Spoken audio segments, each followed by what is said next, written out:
क्या कहता इंडिया के एक और एपिसोड में आप सभी का स्वागत है। मैं हूं आपके साथ सुमेधा। आज हम बात करते हैं एक ऐसे विषय की जो सीधे सीधे हमारी सेहत से जुड़ा है। लेकिन सबसे पहले एक सीधा सवाल आपसे कि जो खाना आप खा रहे हैं क्या वो वाकई आपके लिए सेफ है?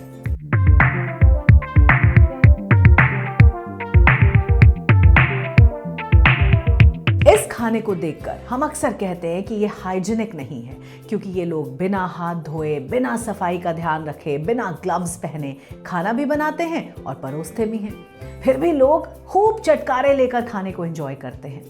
हमने अक्सर सुना है जैसे ही कोई बीमारी होती है तो सबसे पहले हम कहते हैं कि बाहर का खाना बंद कर दो। डॉक्टर्स भी कहते हैं कि बाहर का खाना नहीं खाना है। हेल्थ की जानकारी रखने वाले लोग सोचते हैं कि बाहर का खाना बंद किया तो बस सब सॉर्टेड है और हेल्थ हमारे कंट्रोल में है। लेकिन क्या आप जानते हैं जो मार्केट से हम पैक्ड फूड, स्पाइसेस और ड्रिंक्स खरीदते हैं उसमें क्या मिला होता है? एडेड शुगर, पेस्टिसाइड्स, एडल्ट्रेशन, जो हमें पता तक नहीं है और हम सोचते हैं कि घर पर खा रहे हैं तो सेफ है। आज के वीडियो में हम बात करेंगे Indian food safety norms, misleading ads और कैसे ये सब हमारी हेल्थ और इकोनॉमी को इफेक्ट करता है।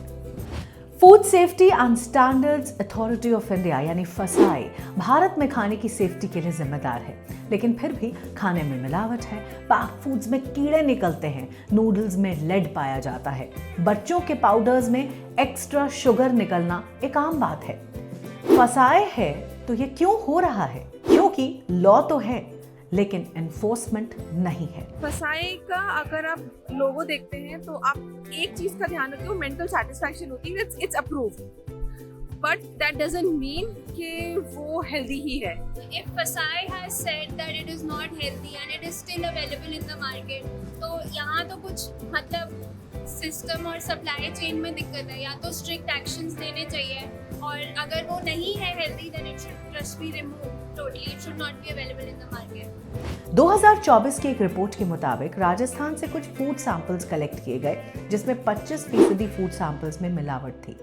मतलब जो खाना हम खा रहे हैं वो प्योर बिल्कुल नहीं है।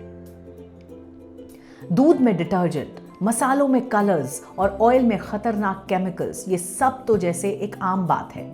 फसाई के पास टेस्टिंग लैब्स तो हैं, लेकिन इनमें से 585 लैब्स ने इंटरनेशनल स्टैंडर्ड के हिसाब से खुद को एक्रेडिट किया है।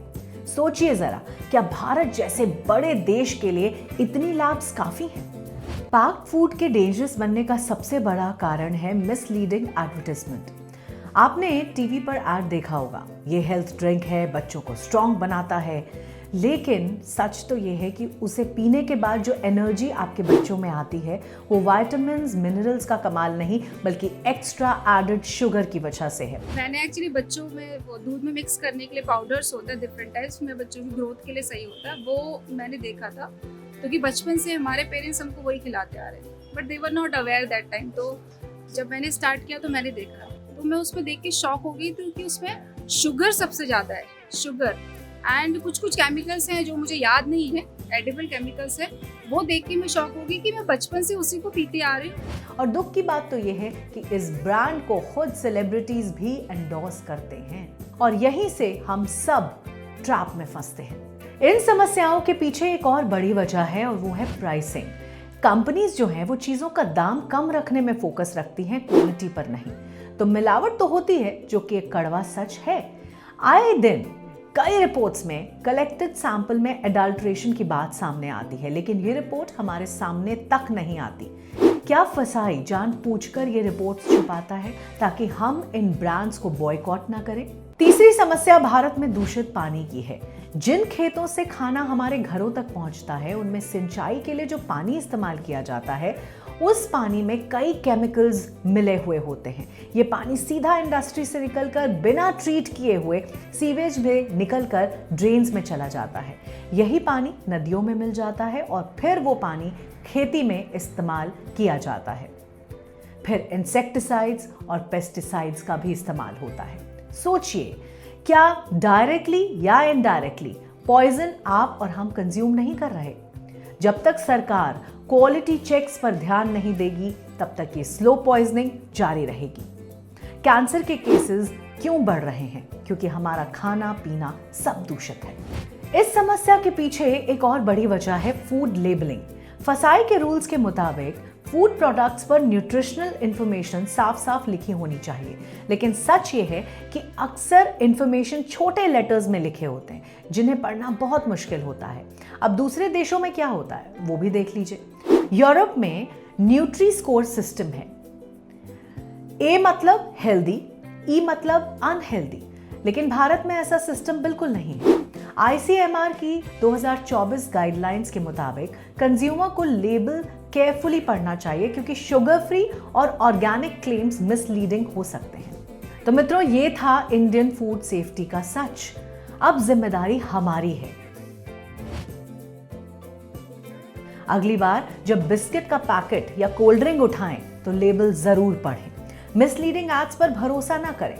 सरकार से डिमांड करें कि टेस्टिंग लैब्स बढ़ाई जाएं और रूल्स का एनफोर्समेंट सख्ती से हो। फार्मर्स को भी सस्टेनेबल फार्मिंग के लिए सपोर्ट मिले और कंपनीज को सिर्फ प्रॉफिट नहीं, हमारी हेल्थ पर भी ध्यान देना होगा। आखिरकार आपकी सेहत आपके हाथ में है। एक कदम उठाइए, अपने खाने की क्वालिटी को चेक कीजिए और सेफ खाना ही खाइए। और अगर आपको हमारा ये वीडियो पसंद आया हो तो इसे लाइक भी करें, सब्सक्राइब भी करें और बेल आइकन जरूर दबाएं ताकि जब भी हम नए वीडियोस लाएं नोटिफिकेशंस आप तक जरूर पहुंचे। क्या कहता है इंडिया? धन्यवाद, अपना ध्यान रखें।